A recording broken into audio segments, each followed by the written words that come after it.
let me jump right into it so I don't waste any more of your mornings.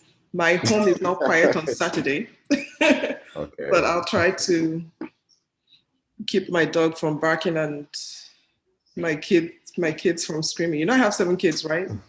I was reading it on your blog. Huh? I I seen it on your blog. I was like 7. Sheesh. have 7 kids, and Oh not my one of them is gosh. dead. Yeah.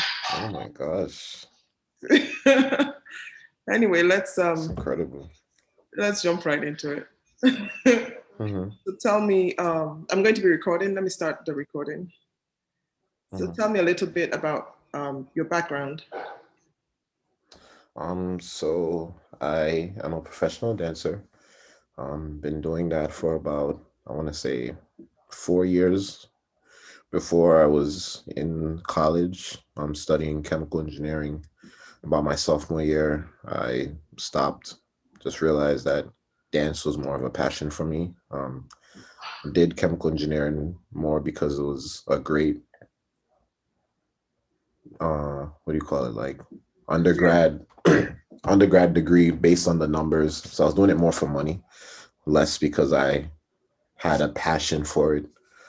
So after I discovered, my passion for dance, times when I should be doing homework, I'm dancing and paying so much money for the degree. I was like, this makes no sense. So I stopped, hopped around a few more schools, and I just dropped out altogether because I'm lying to myself. This is not what I want to do.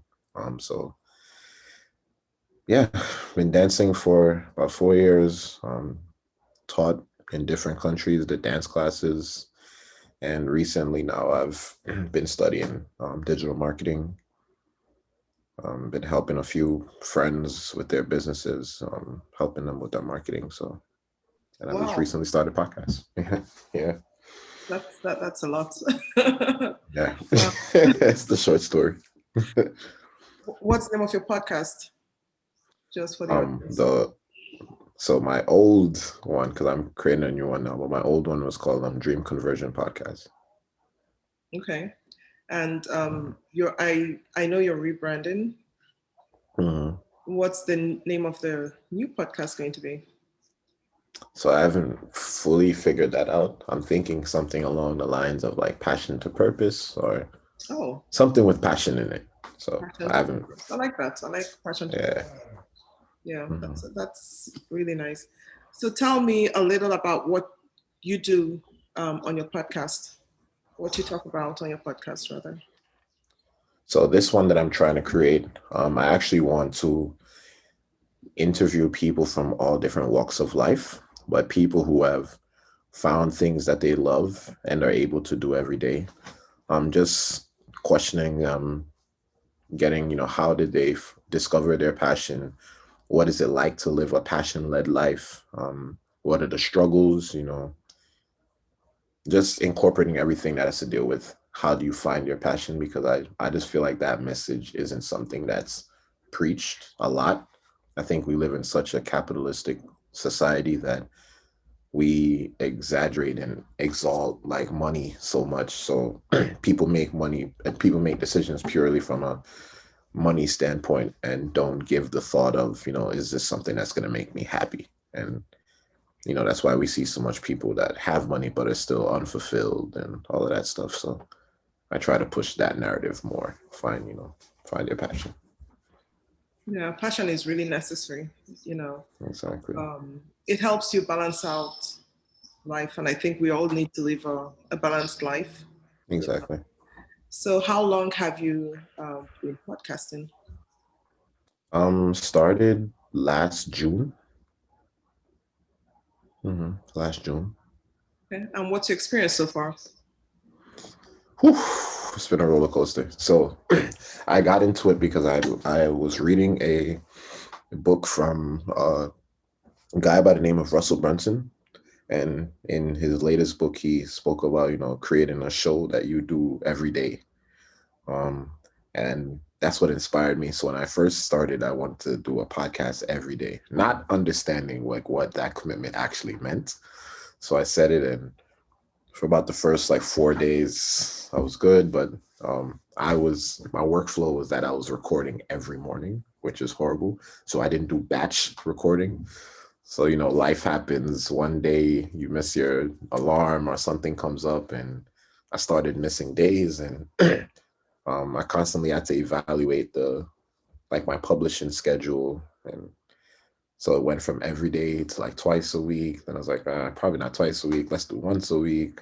So it's been a journey, but it definitely has just taught me, how to not give up on something, how to get out of that perfectionist mindset. Starting is always better than stopping and not doing anything. And I think sometimes we have to change the story that we tell ourselves in our mind. We think that a mistake is the end all be all, and every mistake you're learning something. So if you change the story that you tell yourself in your head, you'll eventually get to where you want to. So I can't. So you're recording once a week now? Yeah. Well, that's what I. So that was my old show. The new show that I'm doing now, I want to actually. I'm thinking about publishing every day, but what I'll do is I'm gonna batch.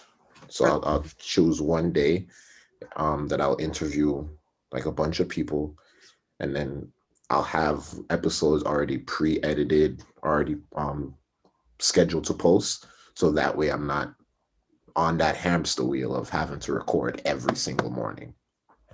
Okay, so what's your podcast strategy? Do you focus on solo podcasts, or do you interview experts? So this one I wanted to be more of an interview-based show. So I'm thinking interviews from Monday to Friday, and then Saturday, Sunday, I'll like share my own experiences. So. Oh, okay. So where do you find where do you find people to talk to on your show?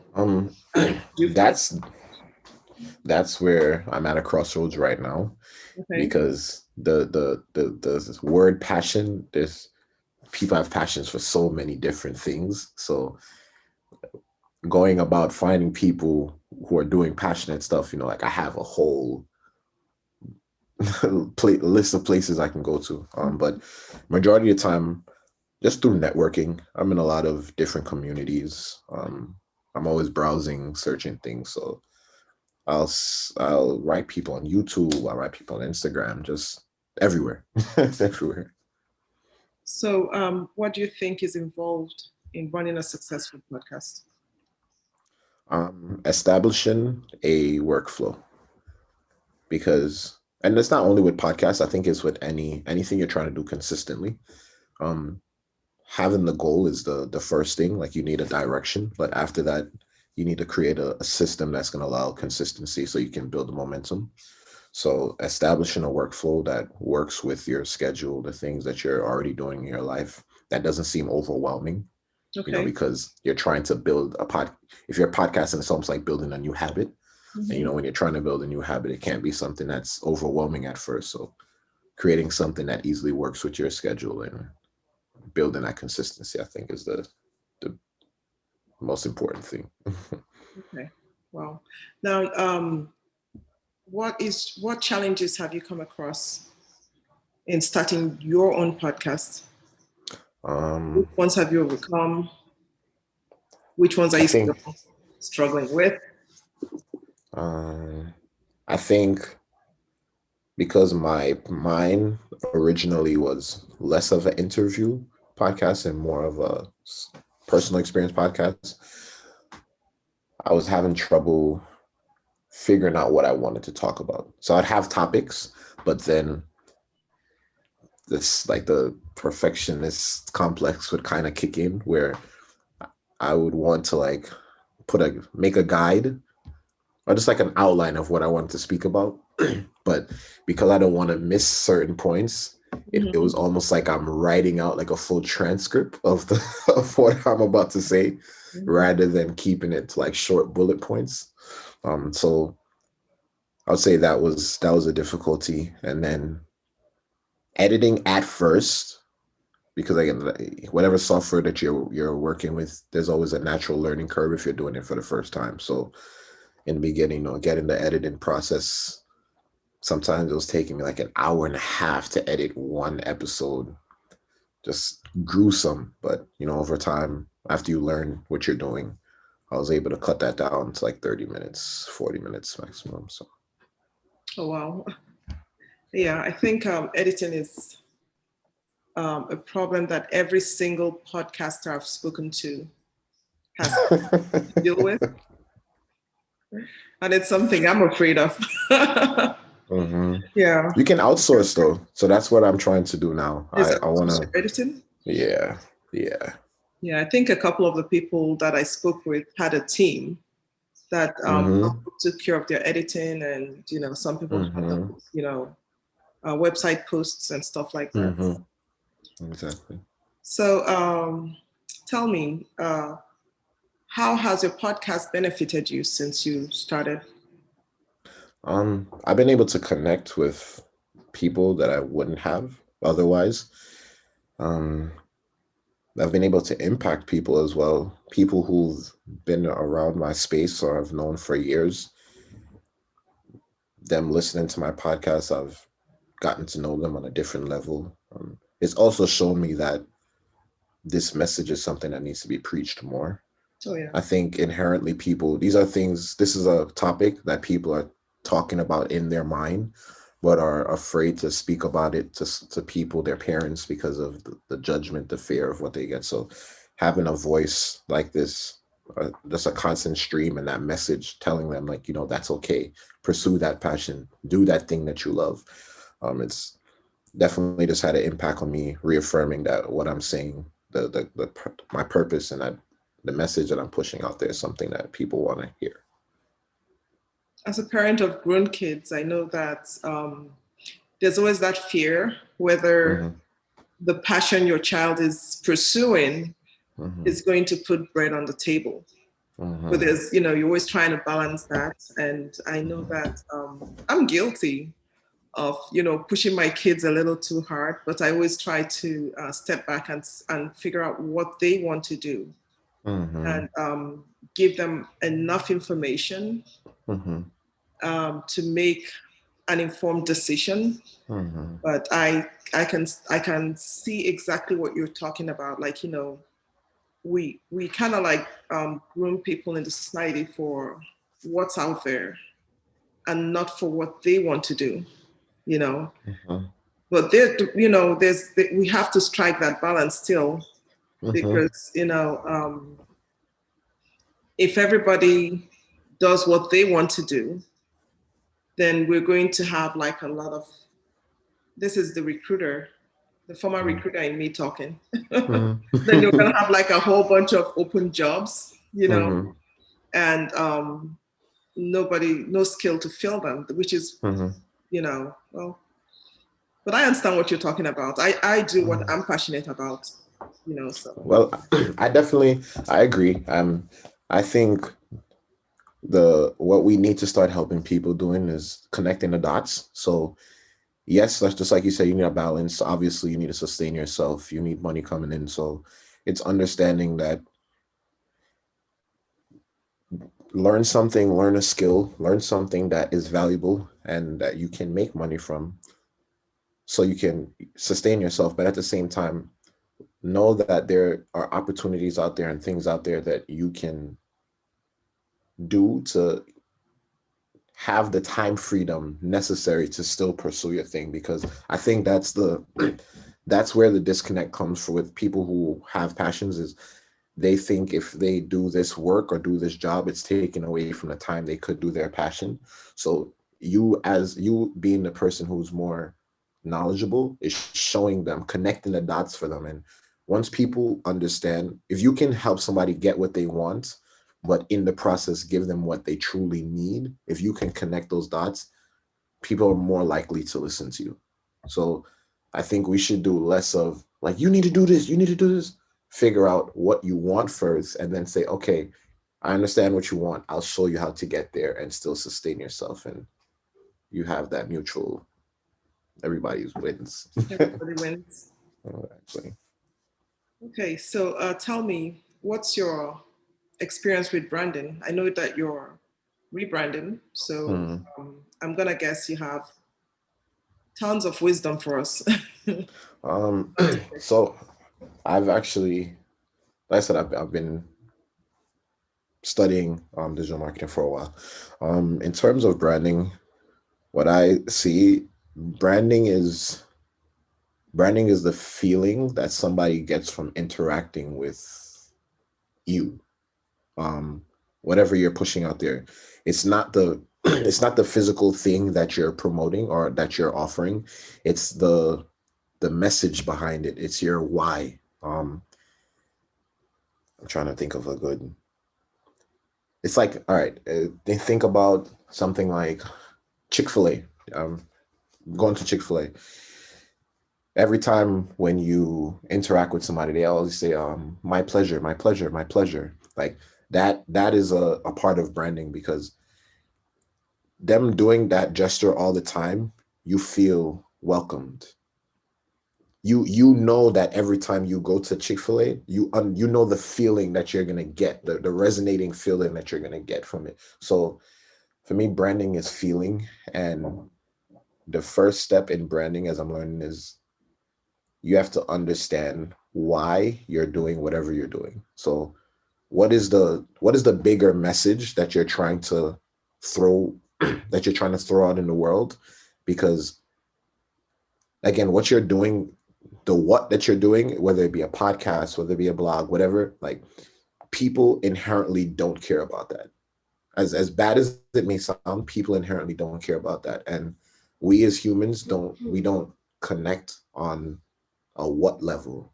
So you have a podcast, that's cool, but that doesn't inherently connect with me. But if you talk less about the podcast and promote what's the message behind it, like, what do you believe in, people can connect with that, because now I can connect with you on an emotional level.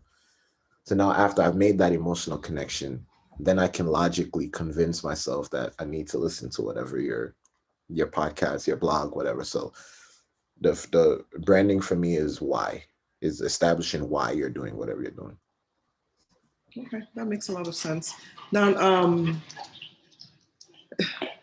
sorry, my dog. You didn't see him. He just like, comes here and starts licking my feet. Okay, so do you monetize your podcast, and if so, how do you monetize? So I actually didn't yet. I had a few people who, had emailed about like some ads and stuff, but I actually didn't. But I know a lot of people who have. There's advertisements. You can do affiliate marketing. So depending on the audience that you have, you can align products that make sense with your audience, suggested, get a commission based off of purchases. I know Apple's releasing a new platform, like I shared with you, allowing creatives and hosts to build their own subscription model. So the creative pays about $20 per month, and you get access to your own premium channel where you're able to charge the viewer, the listener, whatever you want. So you can charge them 50, 100, like whatever, for your own channel, and Apple pay you monthly based on the amount of listeners that subscribe to your thing. So I know that's going to be big. That's a game changer in this space. Yeah, I think so. I saw that link. I'm still trying to figure out how it all works out. Yeah. Yeah. So it's a little complicated for me. But it sounds really easy, but I want to get into it and really understand what they're really offering, so. Now, going back to process, let's see. How did you start your own podcast? What platform did you use? So initially, I used Anchor. So my podcast host was Anchor. That being because it was free. Going back to the whole trying to establish good habits. you always want to make the friction between what you're doing and what you want to do. You want it to be as easy as possible. Just so again you can develop that consistency. So I chose Anchor because the barrier for entry was low. It's free. Very easy to upload your episodes. They push it out to all the different podcast directories. So I started there first, and the analytics on it, I won't lie, it's not the best, but in the book, Russell speaks about, not caring about analytics to begin with. And when you're first starting this, you're trying to establish your voice, your flow, your rhythm. So, your first couple podcasts are gonna suck. They're gonna be bad. It's just natural. So you actually don't want a lot of people listening to you in the beginning.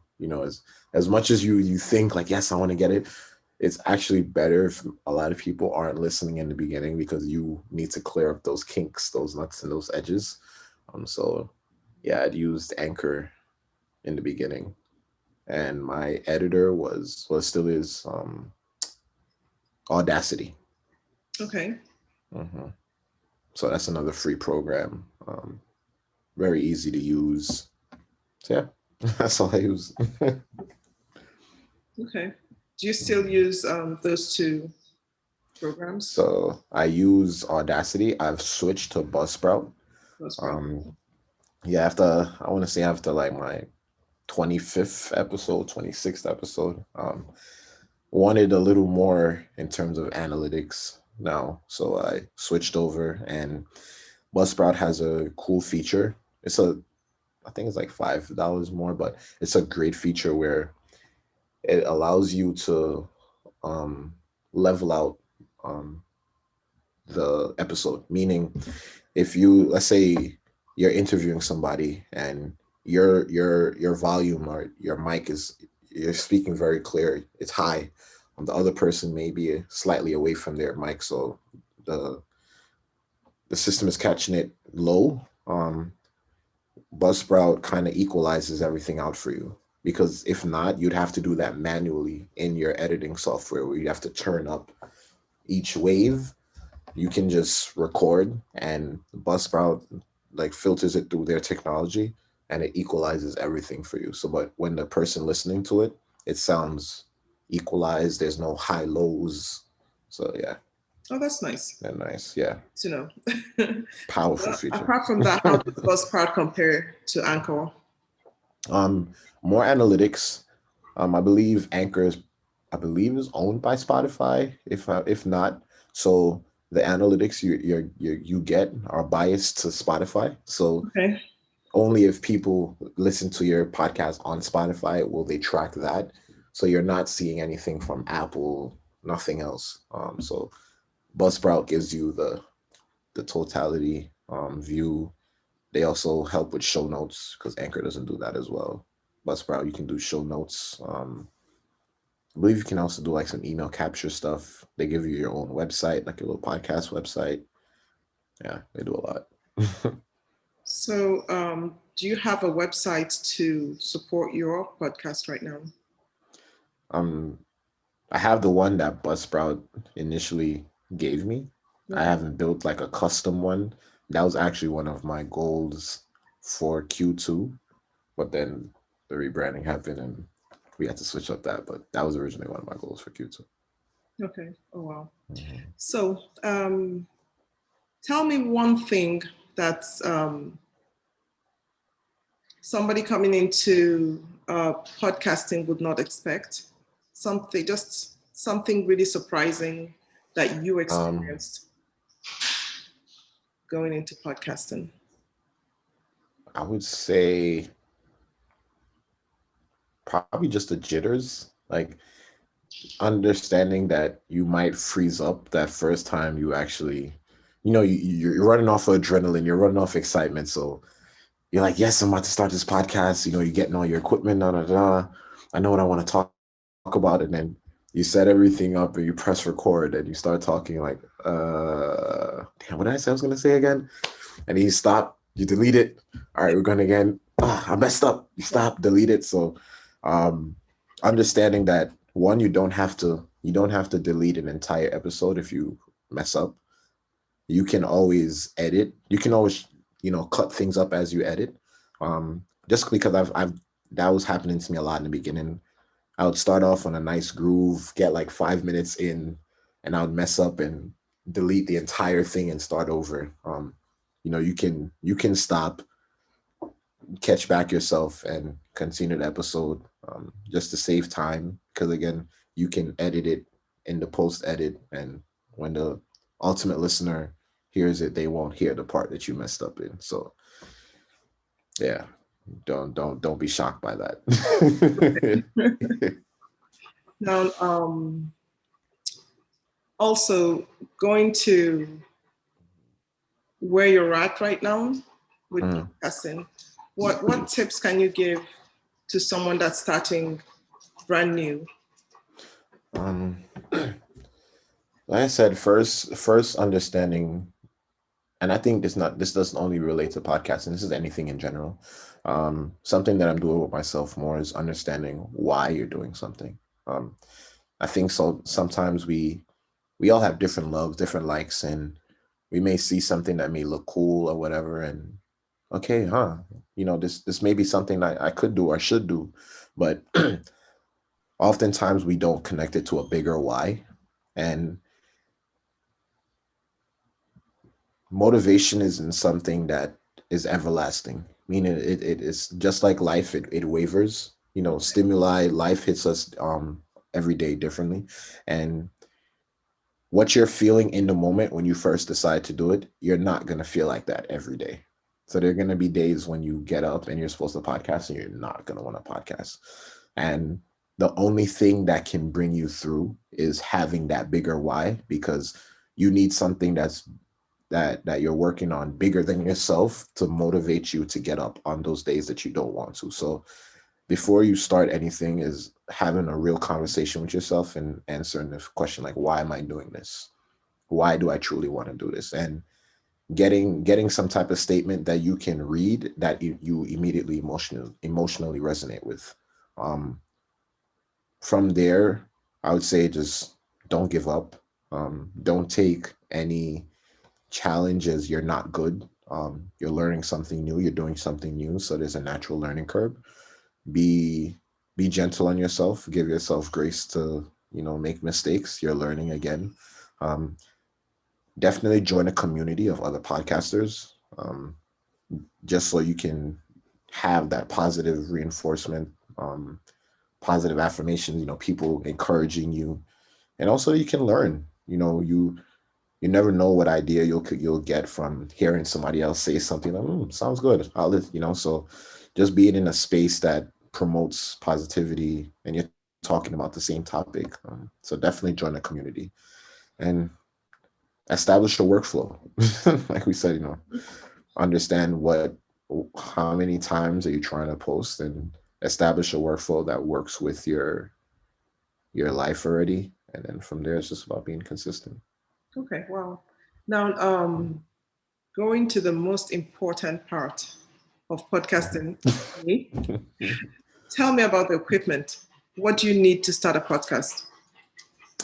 In all honesty, you don't need a lot. I believe the microphone they always recommend is a Samsung. I believe it's the ATR 2000, something like that, or AR 2000. I can't remember, but not Samsung. It's Samsun, so SAMSUN, I believe it is. But all you really need, in all honesty, is a microphone, a space that isn't noisy or doesn't bounce audio or sound waves back. So that's why they say it's never like good to record in like a bathroom, because bathroom you'll hear like echo.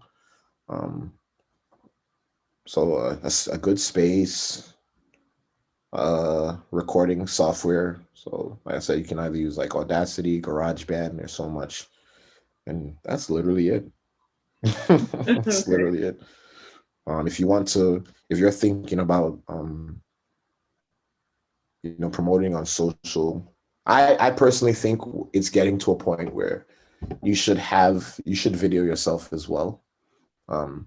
Some will say you don't, but I think you'll if you don't, you'll get the audio, but then naturally you're going to want to promote on social, and most social platforms aren't audio-based platforms. So you're going to need some type of visual, and I think that's where the video will come in. So just propping a little, I use a GoPro, so I don't even have like a big expensive camera. I have a little GoPro.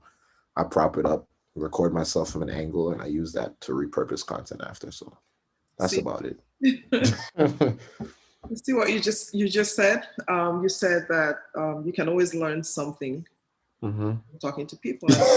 One tip I have gotten, I've spoken to 12 podcasters for this post, and that's the first time somebody said anything about,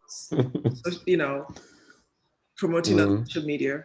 Now, I'm talking about promotion. How do you promote your podcasts episodes? So what I'll do, like I said, I'll record on video, and I'll record the entire thing. After I edit all the audio, and I get the episode done, I'll edit the video. And what I'm looking for is just intriguing sound bites, parts that will generate curiosity for somebody to want to hear more. And because Instagram is my main platform, Instagram being a visual-based platform first, I'll make like a clip of the best part, or like a good intriguing part, and then I'll actually go to Canva, and what I'll do in there is I'll put like in landscape form, I'll put the video in like a rectangle, so to say, or whatever, and I'll leave white space above and below the video, and I'll actually figure out like a headline, something to get the person to like stop scrolling, because if you're on Instagram, if you're on any platform, you're used to just videos, so you need something that stops your attention, so I'll have like some headline that is curiosity driven or benefit driven. So I won't say what I'm talking about, but something that you'll want to hear. Like it's a question that you're already asking yourself in your mind, or saying in your mind, like, ooh, that sounds good. So I'll put that on there, and I'll have like the episode title and a little call to action, like, this is not live, and I'll tell them where they can listen to it. So that's mostly I'll promote, and I'll do audiograms as well. So audiograms are visual. They have a visual creative, but you'll put an audio behind them, but there's no video. So it's just like an image creative. It'd be like your podcast image or something like that. And then you'll have audio wave, like a dynamic audio wave. So as you're talking, the wave will like move, and it's supposed to signal to the user that there's audio behind this. So you should turn on your audio. So I'll do that in like story posts, stuff like that. So like I said, I try to keep it very easy. I don't try to do a lot. Something that, again, that's not overwhelming, so it promotes consistency. So you promote on Instagram. Do you have any other social media outlets that no post on? No. I do that because you'll quickly realize that trying to promote everywhere by yourself is hard. Yeah. Most people that you see that are on multiple platforms, they have a team. And I believe in the concept of, going 2 inches wide, 50 inches deep, rather than 50 inches wide and you're just touching the surface on everything. So I stick just to Instagram because I like it. I'm already there. I understand it, and that's where I am. So, yeah. So talking about, people having a team to help them. What I noticed that there's so many moving parts to creating, promoting, getting subscriptions. Well, so many moving parts to owning a successful podcast. So tell me, how do you manage all of these moving parts on your own? So I said it's all about establishing a workflow. So you might say, all right, on Monday, I'm just going to record and edit. Maybe you edit on the same day. So I'll record and edit. That's it. Tuesday, I'll come in now and say, all right, let me create all the social posts for it. So you clip up all the video files, you make the audiogram, whatever, and then you publish it on X date. That allows you to not think about the process as, like you said, a bunch of moving parts, but rather as you have days for single tasks. And you can take it a step further now. And if you want to plan ahead, that's why if you can get into the habit of having a couple topics that you want to talk about ahead of time, or interviewing a couple people on the same day if you're an interview-based show, what it allows you then, now you can now batch. So you can say, all right, I'll interview 3 people, or I'll make 3 episodes, and maybe I'll edit all of them that day. Or, okay, make the edit the next day, do all the editing the next day, do the social posts. You just created 3 episodes with promotion and everything in 3 days. 3 days, yeah. And depending on your publishing schedule, that could be 3 weeks worth of episodes right there, that you did in 3 days. So breaking the process down into smaller, manageable chunks and attacking it like that. So where can we find you online? My Instagram is at Tafari Burke. Tafari Burke, okay. That's mainly what I'm on right now. I need to build a LinkedIn, but I've never been a LinkedIn person, so I'm trying to figure that out now. And your podcast is at the Dream Conversion podcast. And you're renaming that podcast. Are you keeping the name and pointing your new name to that so that old people can still find you? I think what I'm gonna do is I'm probably gonna create another episode, like a final episode in that thing, telling them that I've moved to a different podcast, and then start up a whole new one. So you're starting from ground zero. Okay, sounds good. With all that experience, I'm sure it's not going to be a difficult task for you. Yeah, and like I said, it's all about what you tell your mind and the story you tell yourself. So I don't view it as starting over. I view it as, I'm coming more in alignment with what I need to do. So it's a process. Well, thank you so much. Thank you, Christine. It's been amazing. I got so much information from you. And I think that's just the joy of talking to people that have already done this. I've talked to people that have been doing this for forever. And I'm making 6 figures, 7 figures out of podcasting. And I've also talked to people that are just starting. And I've talked to people that just do it for the fun of it. And you can always learn something new from everybody. So agree. Yeah. Thanks so much for making the time and coming on. Thank you.